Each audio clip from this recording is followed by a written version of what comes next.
India news के खास show एक अफसर ऐसा भी में लक्ष्मी सिंह से, जो कि 2000 बैच की आईपीएस अफसर हैं, तेज तर्रार आईपीएस अफसर कही जाती हैं और कुछ अलग करने में भरोसा रखती हैं। लक्ष्मी जी, इंडिया न्यूज में आपका बहुत स्वागत है। Thank you. पहले तो हम लोग कोविड से शुरू करेंगे, क्योंकि कोविड की बड़ी लड़ाई में आप उत्तर प्रदेश की राजधानी लखनऊ में आपके पास कमान थी, और मैं समझता हूं कि इस कोविड की लड़ाई ने बहुत सारे लोगों को पस्त किया, लेकिन आप लोगों ने ये लड़ाई बहुत बढ़िया लड़ी। पुलिस की छवि बहुत अच्छी हुई, और मैं राजधानी में तो रोज ऑफिस आ जा रहा था, मैं देख रहा था कि पुलिस वाले लोगों ने बड़ी लोगों की मदद की। तो ये लड़ाई कैसे जो है, कैसे ऑर्गेनाइज किया आपने, कैसे पूरा प्लान किया, जरा इसके बारे में दर्शकों को बताएं। देखिए, ये एक अभूतपूर्व सिचुएशन थी। हम लोगों ने अपने पिछले 70 वर्ष के इतिहास में, आज़ाद भारत के इतिहास में इस तरह की सिचुएशन कभी नहीं देखी थी। और पुलिस वालों ने बड़ी जल्दी से इसकी सीरियसनेस समझी, इसकी गंभीरता को समझा, और उन्होंने अपने काम करने के तरीकों में बदलाव लाया। हम न केवल समाज में सुरक्षा के प्रहरी के तौर पर विकसित हुए, बल्कि भूले बिसरे लोगों को, गली कोनों में फंसे हुए लोगों को मदद पहुंचाना, समय पर उनको राशन उपलब्ध कराना, यदि उन्हें अस्पताल ले जाना है, हमारी कई पीआरवीज और मोबाइल बहनों ने लोगों को अस्पतालों तक पहुंचाया। तो ये जो रोल रिवर्सल था, पहली बार पुलिस को एक सकारात्मक भूमिका निभाने का मौका मिला, और मुझे बहुत खुशी है कि उत्तर प्रदेश पुलिस इस मौके को चूकी नहीं। एक से बढ़कर एक उदाहरण सेवा के उन्होंने स्थापित किए, समाज के सामने प्रस्तुत किए। जी, कोई ऐसा स्टांस आपको याद है जब कभी रात को 12-1 बजे आप नींद में, गहरी नींद में रही हो, या उसके बाद 3 बजे 4 बजे, क्योंकि जो रूटीन पुलिस के रहता है, कम से कम वो रात भर चीजों की समीक्षा करने में रहता है, कोई ऐसा टेलीफोन आया हो, कोई ऐसी मदद के लिए सूचना आई हो जिसको करके आपको बहुत अच्छा लगा हो? जी हाँ, ये जब हमारे अप्रवासी श्रमिक लौट रहे थे, और शुरुआती दिनों पर वो सड़कों पर पैदल चल रहे थे, और वैसे सरकार ने बाद में उनके लिए तत्काल तुरंत बहुत सारी सुविधाएं उपलब्ध कराई थी, लेकिन उस समय वो रात में फोन आए थे जिसमें उनको किसी महिला ने फोन किया था कि चलते चलते उसका पति बेहोश होकर गिर गया था, और वो अब अंधेरे में किसी सहायता की बाट जो रही थी। तो ऐसी परिस्थितियों में उसकी लोकेशन लेना, लोकेशन भी नहीं बता पा रही थी। फिर हमने कहा तुम अपना मोबाइल चालू रखना, और मोबाइल की लोकेशन लेके हमारी पीआरवी वहाँ पहुंची, और उसको वहाँ पे उन्होंने तत्काल पास के हमारे आश्रय स्थल तक पहुंचाया। तो वो 3:30 बजे की वो कवायद बहुत आपको आत्मसंतोष देती है, कि जिस महिला को ये भी ना मालूम हो कि वो किस जिले में और कहाँ पर है, और लेकिन उसने कहीं ये नंबर पढ़ा और नंबर सीयूजी का उसने डायल किया, तो ये भी बहुत बड़ी बात है, जागरूकता, उपलब्धि है निश्चित रूप से। और ये पुलिस का, आपको मैंने कहा ना, सेवा का जो उनका जज्बा है, इससे भी प्रदर्शित होता है। जी, क्योंकि इसके पहले पुलिस को लेके बहुत सारे जो सवाल जवाब ये सब होते रहते थे, लेकिन मुझे लगता है कि पुलिस ने जो है अपनी अवधारणा, अपनी छवि कोविड में मतलब एक प्रतिमान स्थापित कर बहुत बदली। जी। अच्छा लक्ष्मी जी, ये बताइए कि जब आप पढ़ रही थी तो आपके मन में इस सिविल सेवा में आने की कैसे इच्छा हुई? किसने आपको प्रेरित किया कि नहीं, आपको सिविल सर्वेंट बनना है, लोक सेवक बनना है? देखिए, ऐसा कौन सा कैटलिस्ट था? एक यूनिफॉर्म्ड सर्विस का चार्म मुझे बचपन से ही था। अच्छा। मेरी बहुत इच्छा थी कि किसी न किसी यूनिफॉर्म में जाके और देश की सेवा करनी चाहिए। बहुत बढ़िया। एक आत्मसंतुष्टि की बात हो जाती है।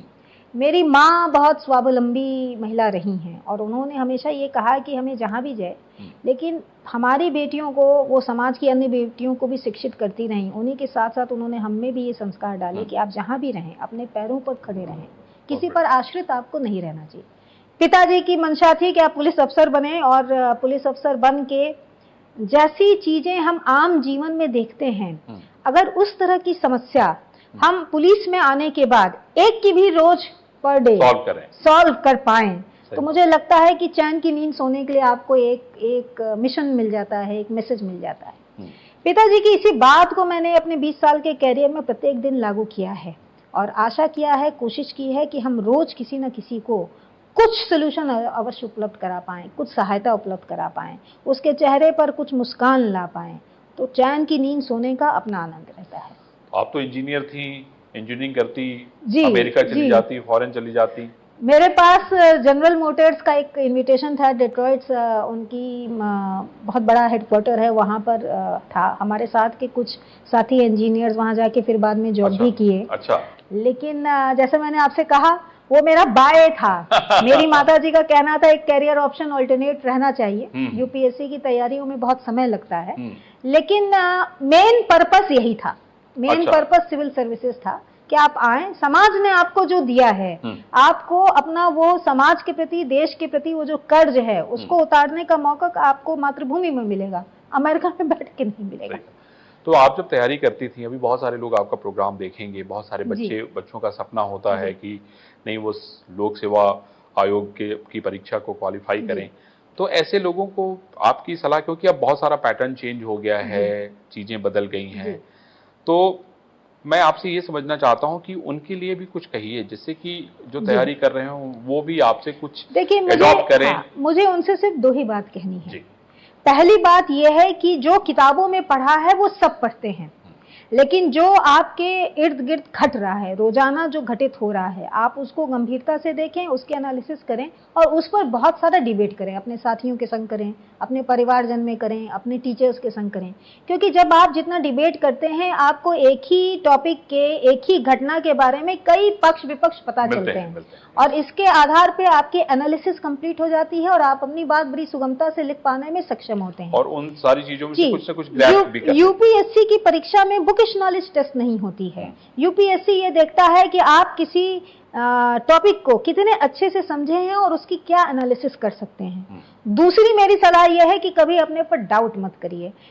जब मैं परीक्षा की तैयारी करी थी, 1.5 साल लगता है एक परीक्षा देने में, लेकिन डे 1 से मुझे कभी ये विचार नहीं आया कि अगर मेरा नहीं हुआ तो क्या होगा। मेरे माता पिता जब मुझसे पूछते थे, भाई बहन पूछते थे कैसी तैयारी चल रही है, मैं उनको हमेशा ही कहती थी मैंने अपना सब पढ़ा है, आप निश्चिंत रहें, मेरा सिलेक्शन हो जाएगा। अपने ऊपर ये आत्मविश्वास आपको खुद रखना पड़ेगा। ये सोसाइटी आपको अपने ऊपर विश्वास करना नहीं सिखा सकती, ये आपको अपने अंदर से सृजित करना पड़ेगा। आत्मविश्वास रखिए, धैर्य रखिए, जो अच्छी मेहनत करता है उसको उसका सफलता का मूल मंत्र जल्दी मिलता है, सफलता भी प्राप्त होती है। तो आपके परिवार में भी कौन कौन है? और अभी माता जी हैं। हाँ, माता जी हैं हमारी, हैं, एक छोटी बहन है, पति हैं, एक बच्ची है, पूरा परिवार है। तो परिवार को समय दे पाती हैं आप? कोशिश करते हैं। देखिए, अगर मल्टीटास्किंग आप करना नहीं सीखेंगे और अपने परिवार के लिए, अपने रिश्तों के लिए उनको अहमियत देते हुए आप समय मनाना नहीं सीखेंगे, तो फिर आपकी लाइफ बड़ी एकांकी हो जाएगी। नहीं, मैंने इसीलिए ये सवाल पूछा कि कैसे वो जो उनकी शिकायतें होती हैं, आपकी जो व्यस्तता होती है, उस बीच में। देखिए, ये मल्टीटास्किंग मुझे लगता है प्रत्येक महिला करती है। आप जब घर में होते हैं तो आप बेटी भी होते हैं, बहन भी होते हैं, आप माँ भी होते हैं, पत्नी भी होते हैं, आप भाभी और देवरानी भी होते हैं, बहुत सारे रिश्ते आप एक संग निभाते हैं।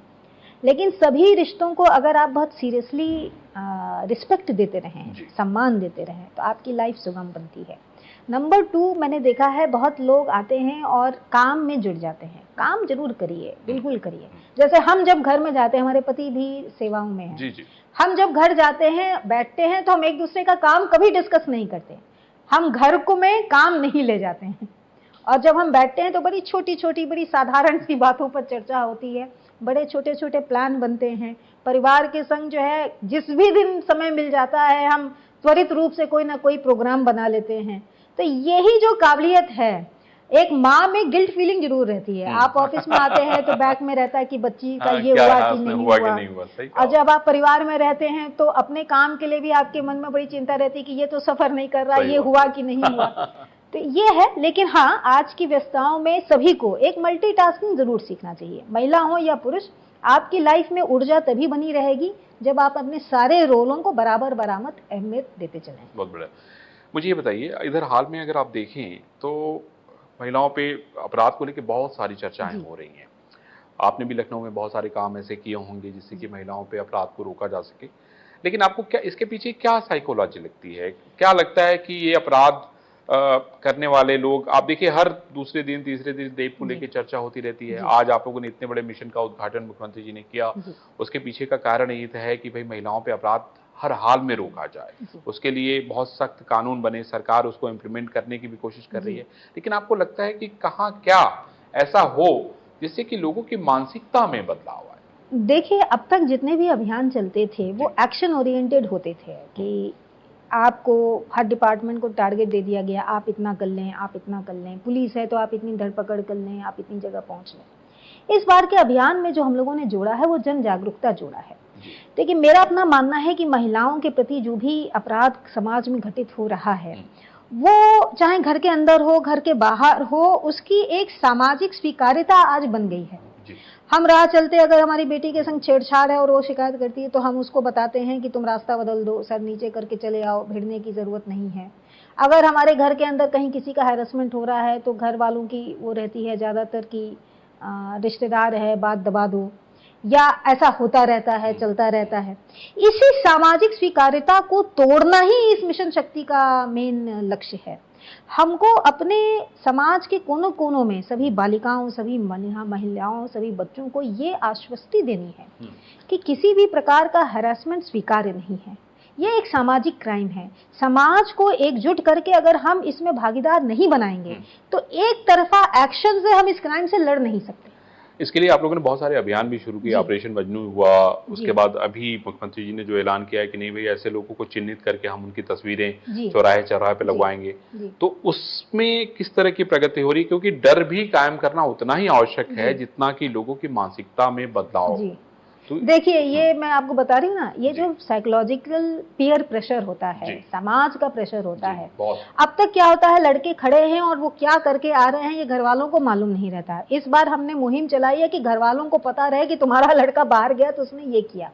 इसका मकसद क्या है? हम एक परिवार का प्रेशर क्रिएट कर रहे हैं कि तुम जो हरकत कर रहे हो वो गलत कर रहे हो, उसको पता रहे। जी, ये साइकोलॉजिकल एक प्रेशर क्रिएट कर रहे हैं। जब हम फोटो लगाएंगे तो हम समाज में बेनकाब करेंगे कि ये जो आपके बीच में रह रहा है ये इस प्रकार का एक दुराचारी व्यक्ति है, इसको बाहर करना होगा, इसको सुधारने के लिए आपको भी कवायद करनी पड़ेगी और ये अपराध आगे ना करे इसकी जिम्मेदारी आपके अगल बगल के लोगों को भी लेनी पड़ेगी। इसी से हम इस अभियान को सफलता दे पाएंगे। तो ये अभियान आपने लखनऊ में शुरू कर दिया है कि? जी हाँ, ये पूरे प्रदेश में इस समय चालू है। अच्छा। और अभी तक जन जागरूकता चल रही है। दशहरे के बाद माननीय मुख्यमंत्री जी ने हम लोगों को निर्देशित किया है, ये भी अब दशहरे के बाद इस पर हम लोग अब ऑपरेशन के रूप में जुटेंगे। तो ऑपरेशन कैसे होगा, कैसे पकड़ लेंगे? वो तो इनको आइडेंटिफाई की कवायद चल रही है। देखिए, इसमें क्या है कि एक तो हम लोग वैसे लोगों को कर रहे हैं जिनके खिलाफ हम लोगों ने उनको प्रोक्लेम्ड ऑफेंडर्स घोषित कर दिया है, भगौड़ा घोषित कर दिया है, या वो विभिन्न हेल्पलाइनों में या ऑपरेशन शक्ति मोबाइल के अभियानों में एक से अधिक बार पकड़े गए हैं। अच्छा। मतलब वो एक बार पकड़े गए, उनकी काउंसलिंग की गई, दूसरी बार पकड़े गए, उनका कुछ चालान कर दिया गया, तीसरी बार पकड़े गए, रेपिटेटिव वो ऑफेंडर्स हैं। तो इसका मतलब वो सुधर नहीं रहे हैं, सुधर नहीं सकते, सुधर नहीं रहे हैं। तो अब उन पर कुछ कठोर कार्रवाई करनी पड़ेगी। तो ऐसे तत्वों को हम गुंडा एक्ट के तहत जिला बदर भी करवा रहे हैं। ऐसे ही तत्वों को हम फिर उनकी फोटो भी लगा के और समाज को आगाह करेंगे कि ये व्यक्ति है जो आते जाते महिलाओं को बार बार परेशान करता है, इससे सचेत रहने की जरूरत है। तो जहाँ जिला बदर करेंगे, जिस जिले में जाएगा वही वहां पे भी यही तो करेगा।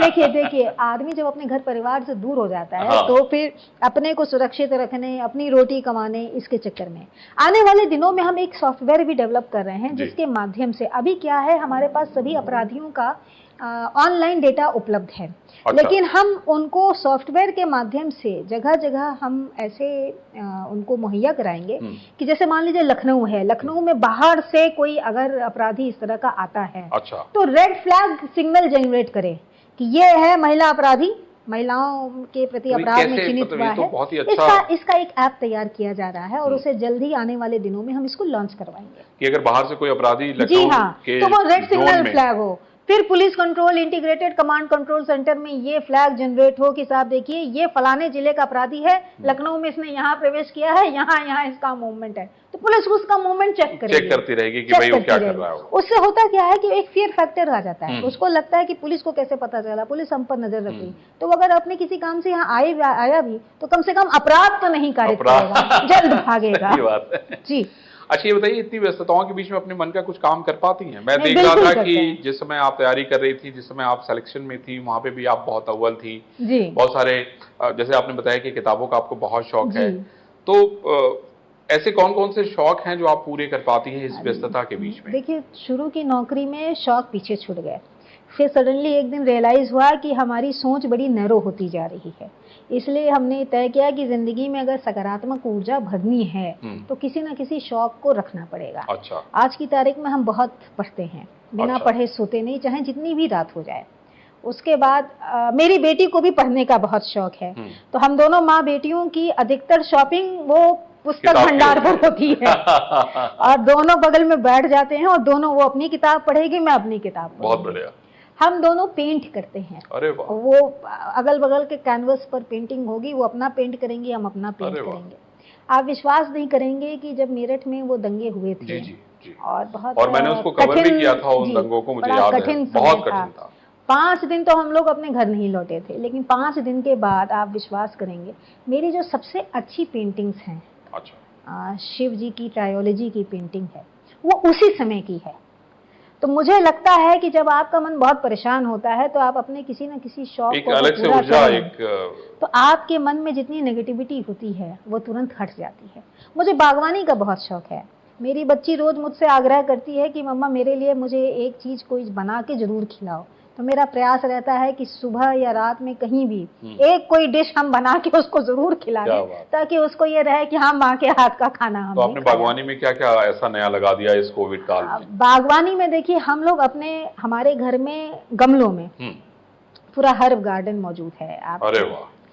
और हम आपकी ग्राफ्टिंग करके और छोटे छोटे पेड़ों पर हम 5 तरह के फल अपने उसमें उगा लेते हैं। कमाल है जी। इस समय हमारे फलों में शरीफा सीताफल हो रहा है। हमारे यहाँ वाटर टैंक्स नहीं है, लेकिन प्लास्टिक के टबों में हमने कमल उगाए हैं और अधिकतर वो कमल खिलते रहते हैं। बहुत ही बढ़िया। तो आपको ये सब देख के बड़ी सुकून मिलता है। आप हाथ से किसी चीज को लगाएं और वो आपको पुष्प दे, फल दे, तो उसकी जो प्रसन्नता है वो एकदम नए बच्चे जैसे होनी होती है। अच्छा, ये बताइए मुझे, कॉलेज के समय में बहुत सारे ये होते हैं, दोस्त होते हैं, बंक करके फिल्में देखने चले जाते हैं, बहुत मस्ती करते हैं, वो दिन तो शायद इतने यादगार रहते हैं। मैं समझता हूँ आदमी उसको कभी, या कोई आदमी हो या औरत को भी भूलता नहीं। इस मामले में हम बहुत सीधे थे और पढ़ने में बहुत जुटे रहते थे तो पढ़ने के अलावा डिबेट्स में पार्टिसिपेट करते थे, एक्स्ट्रा करिकुलर एक्टिविटीज में पार्टिसिपेट करते थे, लेकिन कॉलेज से घर आते थे, घर से कॉलेज आते थे। तो फिल्मों का शौक आपको एकदम है, अब है, और हम लोग अधिकतर फिल्में देखते हैं और साथ बैठ के पूरा परिवार देखता है। और कोशिश करते हैं कि अब तो पिक्चर हॉल बंद है, वरना हम लोग कोशिश करते थे कि कहीं ना कहीं कोई शो कर लें। सिनेमा हॉल में तो बाहुबली देखी थी। अच्छा, सिनेमा हॉल में बाहुबली देखी। हाल के दिनों में हमारे परिवार में हम लोगों को एक्शन मूवीज बहुत पसंद है। अच्छा। थ्रिलर्स बहुत पसंद है, तो काफी सीरीज हम लोग देखते हैं। अच्छा। जी जी। तो किताबें हो गई, फिल्में हो गई, बागवानी हो गई, उसके अलावा जानवर का बहुत शौक है। हमारे घर में शुरू से ही कुछ ना कुछ, कोई ना कोई पेट रहा है। आज हमारे पास चिड़ियाएं हैं, तोते हैं, अरे वाह, गाय हैं, कुत्ता है हमारा, डॉन नाम है उसका। डॉन कमाल है। तो इससे भी मुझे लगता है घर का एक वातावरण बड़ा कोजी सा बना रहता है। आपको संबंधों की भी परख इन पेट्स के माध्यम से हो जाती है। आपके श्रीमान जी भी बहुत इम्पोर्टेंट पद पे हैं, हम लोग जानते हैं, बातचीत भी कभी कभी होती है। तो समय का तो बहुत अभाव रहता है। हम लोग बहुत लंबे समय तक साथ साथ नहीं रहे, अलग अलग हेडक्वार्टर्स पर पोस्टिंग रही। आज की तारीख में भी आप फॉर्चुनेट कि हम यहाँ पे बेस्ड हैं और कामों में व्यस्तता रही। लेकिन हम लोगों ने तय किया है कि एक तो, जैसे मैंने कहा, हम काम को घर में डिस्कस नहीं करते। वो क्या काम करते हैं मुझे अखबारों से पता चलता है, मैं क्या काम करती हूँ उनको अखबारों से पता चलता है। हम जब भी साथ रहते हैं बड़ा क्वालिटी टाइम स्पेंड करते हैं। हम कोई ना कोई रूपरेखा बना लेते हैं कि आज ये करेंगे। बड़ी छोटी सी चीजें हो सकती हैं, आप कहीं हाइकिंग के लिए चले जाएं, कुछ साथ मिलके बैठ के बना लें, सब लोग उसमें अपना कोई मसाला मिर्च डाल दें।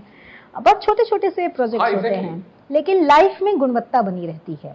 और साथ ही साथ हम लोग बिल्कुल अप्रवासी तौर पर हैं। जब भी छुट्टी मिलती है या एक दिन की भी हो तो किसी बाहर चले जाते हैं। जंगल घूमने का हम लोगों को बहुत शौक है। जंगलों में हम लोग बहुत घूमे हैं।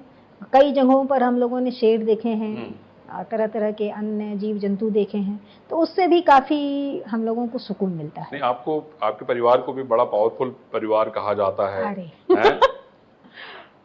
भगवान की कृपा है, भगवान की कृपा। तो सारे लोग एक साथ बैठने का मौका मिलता है, सारे एक जगह बिल्कुल, इकट्ठे हो जाएं, क्योंकि काफी सब लोग अलग अलग काम करते हैं। जी। सारे लोग व्यस्त हैं। आप विश्वास नहीं करेंगे, जब सब लोग साथ बैठते हैं तो सबसे पहले तो यही डिसाइड होता है कि कहाँ खाना है और क्या बनना है। अच्छा, उसके बाद बच्चे डिसाइड करते हैं कौन सी पिक्चर देखनी है। तो अधिकतर हम लोग कार्टून मूवी ही देखते हैं। बहुत बढ़िया। मुझे ये बताइए, कोई उसमें गाना वाना भी गाता है, कुछ सुनाता है कि खाली बस खाना खाने से तो काम चलेगा? गाना भी होता है, गाना भी होता है। तो वो कौन सुनाता है? लक्ष्मी सिंह सुनाती है कि नहीं सुनाती है? मैं गुनगुनाती हूँ, यस मैं गुनगुनाती हूँ, लेकिन बच्चे गाते हैं। तो कुछ गुनगुना दीजिए कम से कम। आज नहीं। क्योंकि ये जो एक अफसर ऐसा भी है, वो किसी के बारे में जो है, जो अफसर होता है उसके बारे में हर पहलू को बताता है। देखिए, मेरी बेटी मुझे पहचान गई है। वो कहती है कि अगर मम्मा गाना गा रही है इसका मतलब बहुत अच्छा चल रहा है, और मम्मा चुप है तो इसका मतलब कहीं कोई टेंशन चल रहा है। तो लोगों को भी ये बात समझ में आनी चाहिए कि भाई मैडम अगर कुछ गा रही है, गुनगुना रही, तो सब ठीक है, मतलब है ना, चिंता करने की आवश्यकता नहीं है जी। तो ये बताइए मुझे कि अभी ऐसे कौन कौन से ऐसे टास्क हैं जो आपको लगता है कि नहीं अभी मुझे करना है, एज ए अफसर के नाते भी, एज ए महिला के नाते भी? जी हाँ, कौन कौन से ऐसा लगता है कि समाज में बदलाव के लिए भी और भी कौन सी ऐसी चीजें हैं जो की जाए तो बहुत ही बड़ा क्रांतिकारी परिवर्तन हो सकता है? देखिए, इसमें हम लोगों की अब आगे की जो मंशा है, आज हम लोगों ने सभी 1535 थानों में महिला हेल्प डेस्क का शुभारंभ किया है। और ये सिर्फ इसलिए किया है क्योंकि एक जो पुलिस पब्लिक इंटरफेस है हमारा, वो थाना कटिंग एज लेवल है। थाने पर आके अधिकतर लोगों की ये शिकायत रहती है, फरियादी को सुना नहीं गया, या किसी के द्वारा कोई अभद्र भाषा बोल दी गई, या बैठने की जगह नहीं मिली, या घंटों बैठे रहे और किसी ने अटेंड नहीं किया, सुनवाई नहीं हुई। हमारा पहला अपना प्रयास है कि इसको कट किया जाए। हमारा, अगर हम उनकी बात सहानुभूति पूर्वक सुन लें, उनको एक गिलास पानी पिला दें, उनकी बात सुन के त्वरित कार्रवाई के लिए चीज़ों को स्ट्रीमलाइन कर दें, कई सारे विभागों से उनको टाई अप करवा दें, समन्वय करवा दें, तो कम से कम एक विश्वास पैदा हो जाएगा कि हाँ, हम थाने पर आए हैं तो हमको सुना भी गया और अच्छे माहौल में इज्जत के साथ सुना गया। हमारा वो विश्वास पैदा करने की ये मुहिम है महिला हेल्प डेस्क नंबर 1। इसके बाद हम सभी, जैसा कि आज माननीय मुख्यमंत्री जी ने आदेश दिया है, हम सभी मिलकर एक महिला चार्टर को भी लागू करेंगे। हमारे यहाँ कई सारे विभाग हैं, महिलाओं की कई तरह की समस्याएं होती हैं, महिलाओं के लिए बहुत सारी कल्याणकारी योजनाएं चल रही हैं, लेकिन उसके बारे में या तो उनको अवेयरनेस नहीं है, या लाभार्थी कैसे बनना है उनको इसके बारे में ज्ञान नहीं कैसे है। रजिस्टर कराने, बहुत सारी चीजें। इन सारे विभागों का समन्वित रूप से एक महिला चार्टर डेवलप करना हमारी अगली प्राथमिकता होगी। पुलिस विभाग में हमको लगता है तकनीक का इजाफा करते हुए, जैसे अभी हम जब पुलिस ट्रेनिंग स्कूल मेरठ से आए हैं, हमने वहाँ के ट्रेनिंग कॉलेज को ISO सर्टिफाइड करा दिया है। आज की तारीख में वहाँ जितनी फैसिलिटीज़ हैं कांस्टेबलरी के ट्रेनिंग के लिए, वैसे पूरे देश में किसी इंस्टीट्यूट में उस तरह की सुविधाएं उपलब्ध नहीं है। सेंटर ऑफ एक्सीलेंस के तौर पे वो विकसित हुआ है। हमारी अपनी आज की तारीख में है कि हमारे फील्ड में कार्यरत ऑफिसर्स भी जो हैं, वो तकनीक का भरपूर उपयोग करते हुए एक सर्विस डिलीवरी सिस्टम में एक स्टैंडर्ड को प्राप्त कर लें। अगर हम वो सिस्टमिक स्टैंडर्डाइजेशन इंश्योर कर ले जाएंगे, सिस्टम को स्टैंडर्ड के रूप में डेवलप कर ले जाएंगे, तो मुझे लगता है बहुत सारे ग्रीवांसों का रिग्रेसल ऐसे ही हो जाएगा। बहुत बढ़िया। यही आने वाले दिनों में ये आप करेंगी? जी हाँ, जी। चलिए लक्ष्मी जी, हम उम्मीद करेंगे कि अगली बार जब हम लोग मिलेंगे तो पूरे परिवार के साथ मिलेंगे जी, और आपका गुनगुनाना भी सुनेंगे और राजेश्वर जी का गाना भी सुनेंगे, है ना, और कुछ पेंटिंग और कुछ गमले भी देखेंगे जी। बिल्कुल, तो मैं समझता हूँ कि ये पॉजिटिव एनर्जी बहुत जरूरी है जी। किसी भी अफसर के लिए ये बड़ी अच्छी बात है कि वो पॉजिटिव हो तो बहुत अच्छा काम होता है। और शायद एक अफसर ऐसा भी, में ऐसे ही लोगों से हम मिलवाने की कोशिश करते हैं जो लोग पॉजिटिव हैं, जो समाज में कुछ हट कर रहे हैं। तो अगले सप्ताह हम फिर किसी नए अफसर के साथ आपकी मुलाकात करवाएंगे। तब तक आप सभी लोग देखते रहिए इंडिया न्यूज़।